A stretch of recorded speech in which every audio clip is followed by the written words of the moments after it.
Hi, friends. I know it's been some time, but your girl is back. If you have not been here before, my name is Leilani, and here I talk about whatever I want. Really, whatever I want, all in Jesus' name. All in Jesus' name. Sometimes not as obvious, but I am here because of him. I speak from my own journey and experience that led me to him. And anything that I say from here on out is because of Jesus. Just just a disclaimer. Um I didn't know when exactly I was going to share this, but I feel more and more that push to do so of more of my journey that has led me to Jesus. And this could probably be several parts. So I'm going to try to keep it as concise as I can. But a theme that I've been noticing, and maybe not a lot of people have spoken about this, is there is a huge wave of people that you can call New Age. When you're in New Age, you can call yourself spiritual. When you're coming from a different lens, there's different names to it. But there is this theme of people who gone down a certain path of self-discovery, and maybe the reason for that was because you yourself grew up in a religious household that was very restrictive, that was very judgmental, that was very, you know, um, just by the book in the ways that anything that was different or, questioned or just expressed any type of individuality was shamed and could have forced you to leave and forced you to rebel and forced you to go down different paths. And I have met a lot of people that have had this experience, but I myself didn't have this experience. So I personally haven't met too many people that have, I guess, come to Jesus in the way that I've come to Jesus. Although I think there are parallels, um, I don't want to say that the only reason that I came to Jesus was solely because of,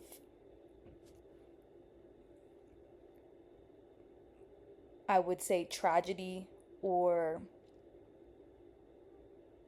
being heartbroken or just heaviness in general. Although that was a really, really big part of it,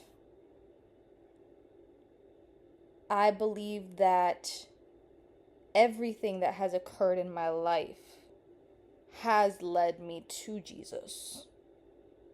So, for context, I was not raised in a religious household. I was not raised with religion being forced on me. I was raised in a household where it was okay to ask questions, and I guess in some forms it could be considered more of a new age approach. So, because of that, I was exposed to a lot of things that may seem trending right now that was just part of my everyday life growing up. But because it wasn't as popular back then, I didn't share that, obviously. Wasn't wasn't really cool to do that in school back then. So, um yeah, I think as I was growing up, I just became curiouser and curiouser. So, by the age of, let's say, like 13, 14, I started reading self help books. And the reason that I did was first, like, my mom had a whole library of it. So I was able to kind of just see whatever and delve into that. But simultaneously, I began feeling depressed, like depression. I would say the first time, like, I remember it, probably around 12, maybe earlier. So I didn't know that's what was occurring, but I did know that I was in a form feeling like I needed something. Like I needed to find answers because even though on a logical level, I knew that there was a physical plane and I knew that there was a spiritual plane. I knew that, there was an element of impermanence in the human condition. I knew that, you know, um, the foundation of what we are is energy, and if you identify with other terminology, it's spirit. We're spirit first and then a body, not a body then spirit. So I understood this foundationally, but even with that, that did not explain why I was having suicidal thoughts at 13 years old. So I never really shared that. Like, I didn't share that with anybody. Nobody knew that. Nobody knew that. And I was really good at hiding it. I was really good because um, I was able to highly perform. Like, I learned how to highly perform. I learned how to mask. I learned how to put on some type of poker face. Even though there was a lot of things that were going on mentally and, feeling unseen and unheard and whatever, I still showed up. I still got good grades. I wasn't antisocial. I had friends. Like, I could come in with a smile on my face. So there wasn't too much hints or things that would make people question how I was really feeling. And to be honest, sports helped me a lot. I was in sports from a very young age as well, and I started long distance running also, I think around 12. So I had to put myself in like extreme physical challenges as an outlet. And simultaneously, there was still that underlying layer of just something didn't feel right. So eventually, as I was starting to read the self-help books, got into more like Hinduism and Buddhism, almost became a Buddhist at some point. Then I realized I didn't really like how the path sounded to me. And got more into, I guess I at some point got into more mysticism and occult. And then when I got to college, I was still very much I was always curious. I was always curious from a young age. I was still discovering, right? But then in college, I was more introduced to the different levels of occults and just, I guess, in New Age, it's like manifestation techniques and things of, I guess, with pagan or Wicca roots. And to me at the time, it was harmless because I was going into it with a lens of curiosity. And at the same time, around 2020, when, y'all everyone knows what happened in 2020, I underwent what we call like a spiritual awakening. Okay? So what that spiritual awakening looked like for me was that everything that I believed prior to that moment in time, where I had that, epiphany, everything prior to that, I started to question. And that included my identity. That included the things that I thought were normal in terms of, generational patterns, in terms of societal patterns, in terms of why did I do this way? Why do I think I have to do it this way? It was just me beginning to question things in another level, right? And it was also looking at the parts of myself and looking at the things that I wasn't proud of, and actually having to take levels of accountability for the things that I didn't like. So that's what was occurring in my awakening process. And another level to that was that I was unlocking other gifts that I already had, but may have not been ready prior. So my spiritual gifts were unlocking, but at the time I still did not have the discernment to know how to use them, and just all the things that come with that.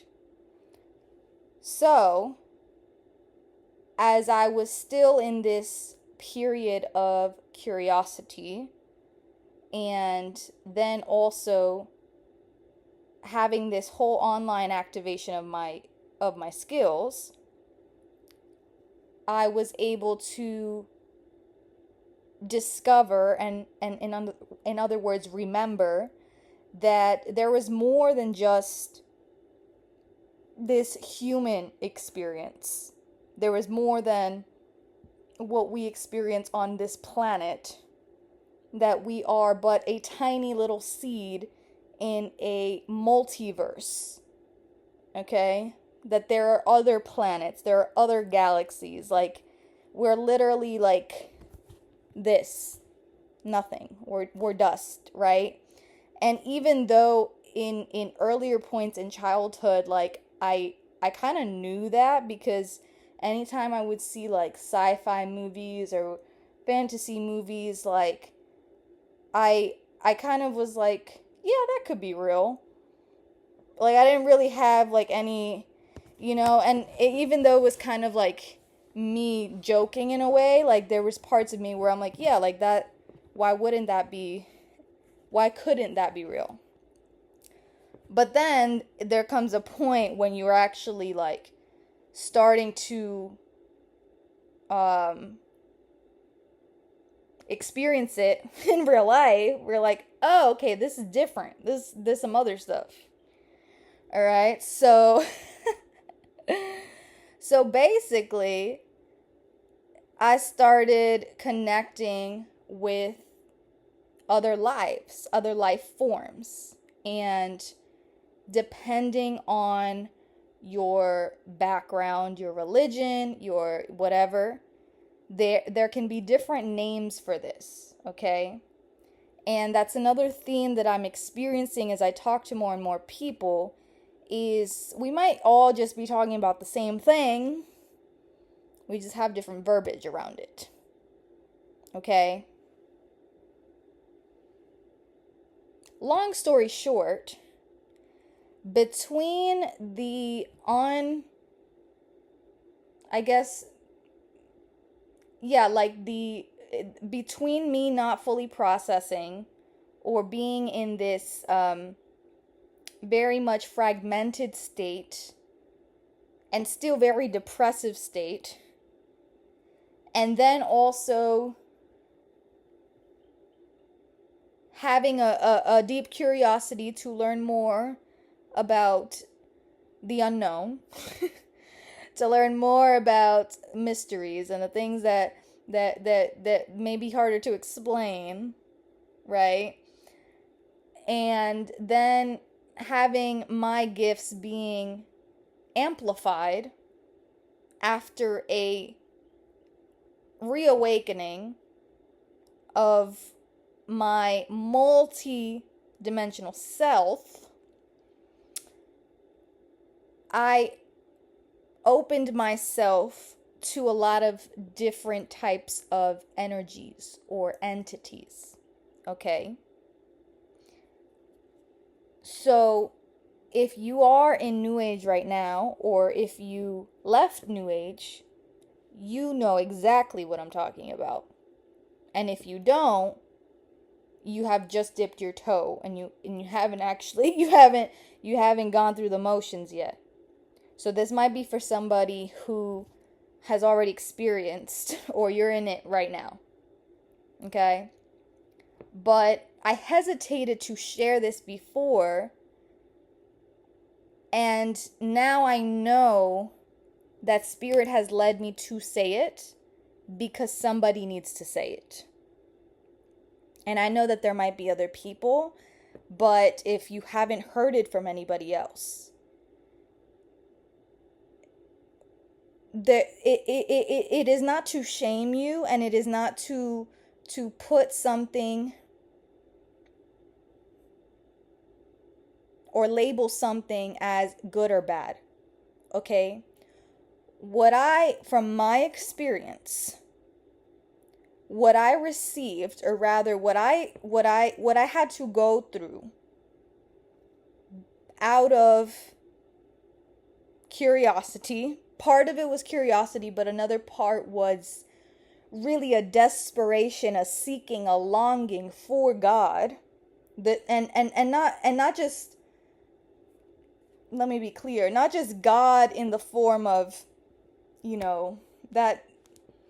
that guy, but really that deep relationship with Jesus, that deep relationship that cannot be shook, that cannot be questioned, that cannot be denied, that cannot be given to you by an institution.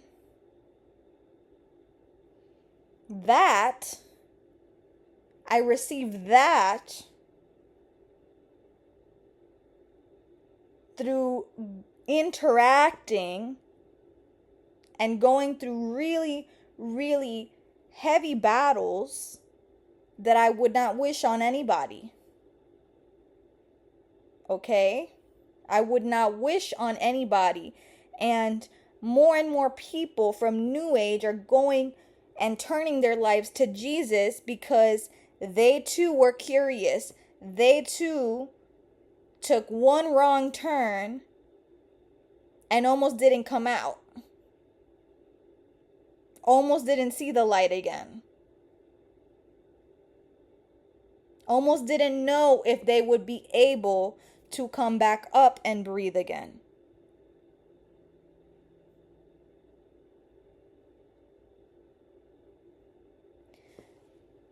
because this is not a game, you guys. I know at the beginning it could be like, "Oh, this is awesome. Like I can do anything. I'm in control of my life. Like I can manifest whatever I want. I can work with this. I can do that. Like it's fun. It's fun, but then you start being in a hamster wheel. You keep doing the same things, looking for really peace. And then this person is selling you this one thing, then, you know, this this entity or this goddess or this medicine or this whatever card or this whatever it is,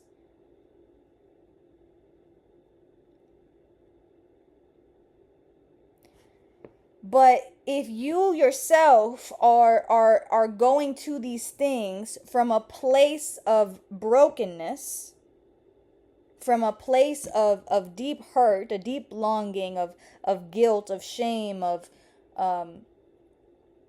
betrayal, of anger, if you are coming to these things with the idea or the intention that you are going to be saved from your current reality, from what you're currently experiencing,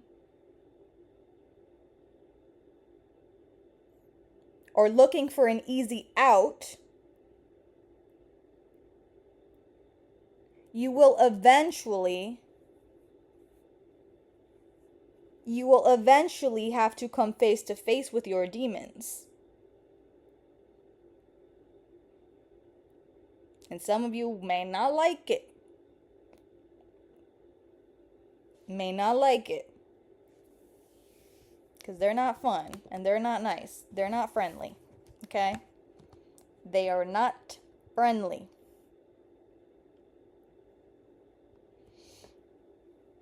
And even more so,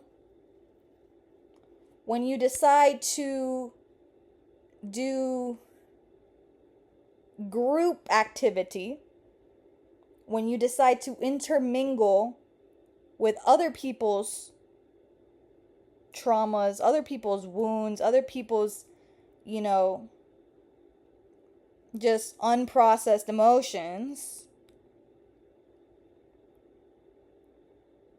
and then you all consciously, as a group, agree to open doorways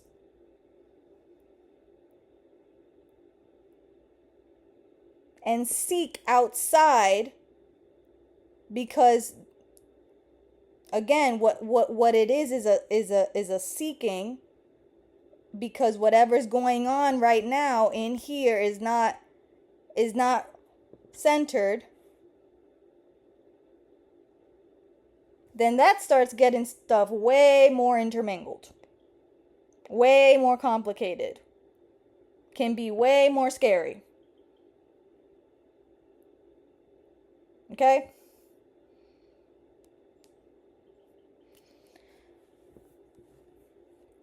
All this to say, your girl had to see some really ugly stuff. Your girl had to experience some really ugly stuff. Some stuff that a lot of you would not be sleeping at night. Okay?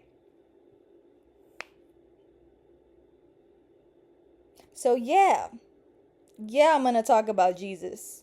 Yes, I'm going to talk about Jesus, because if you have gotten to that point and you're still in the hamster wheel, this is your warning.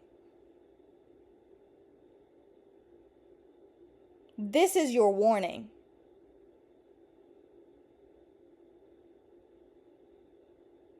And not in the ways to scare you, but just so that you know that you are consciously choosing what you are going through right now.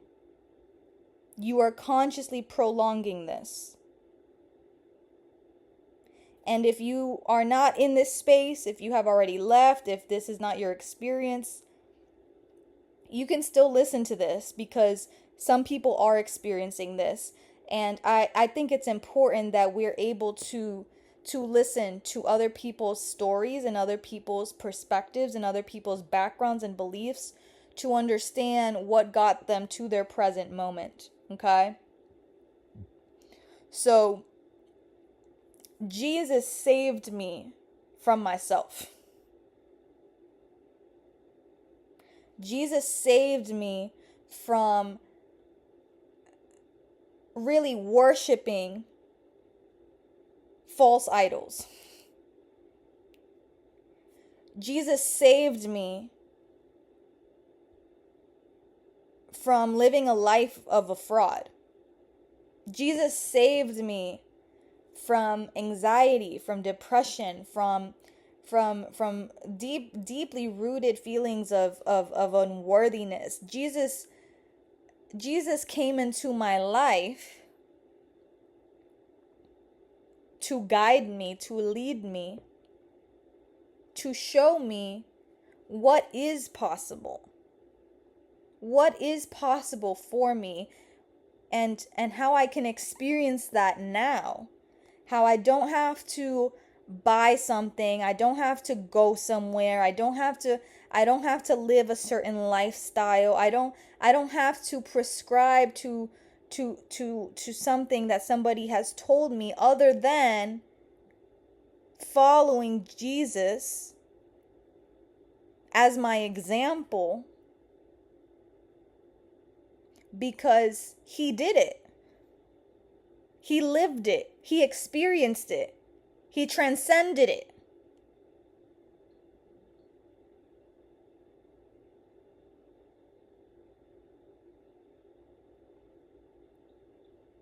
And I know that this language, the language is very important because the language that we use reflects where we are in our journeys, right? So some people are familiar with the term code switching. I'm very, very well versed in that. But right now I'm just talking as me. Okay? I'm just talking as me. And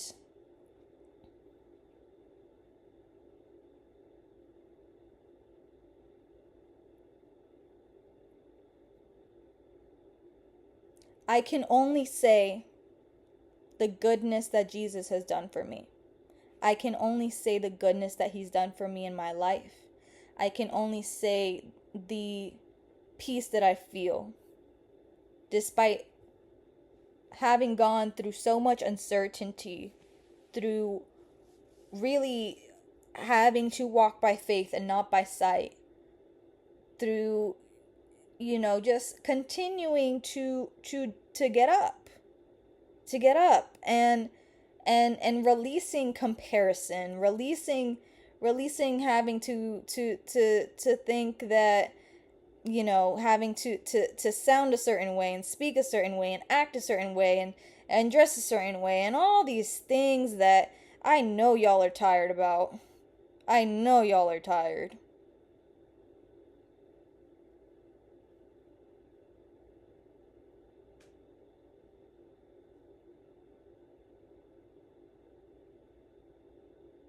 He's done so much for me that it goes beyond words.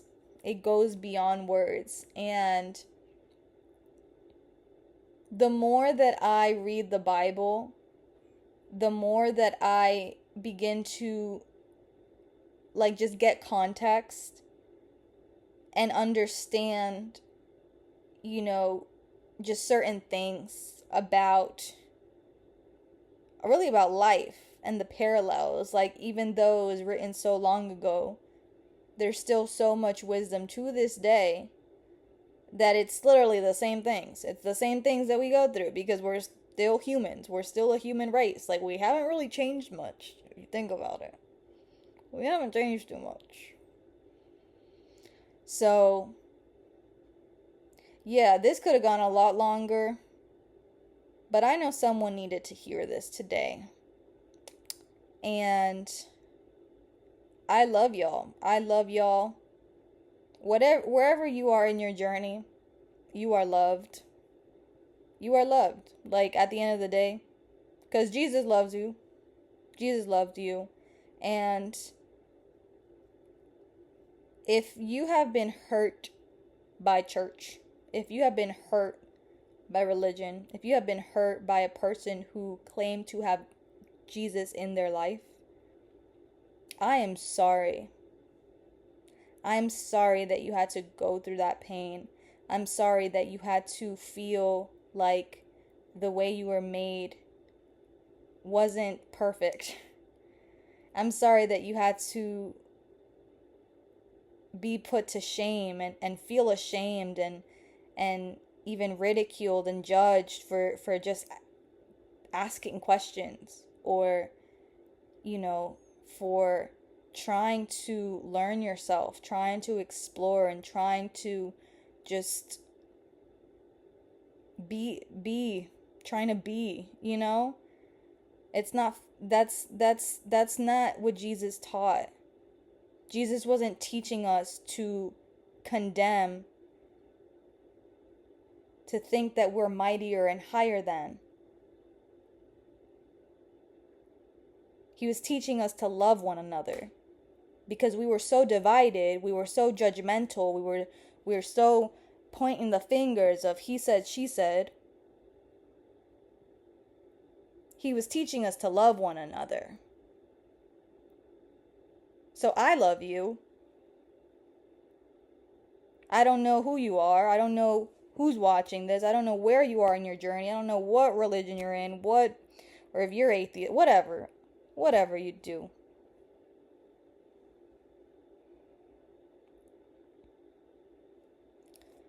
That's all. That's all. I hope you guys come back. I hope you come back. And if you do, you are exactly where you need to be. I'll see you on the next episode.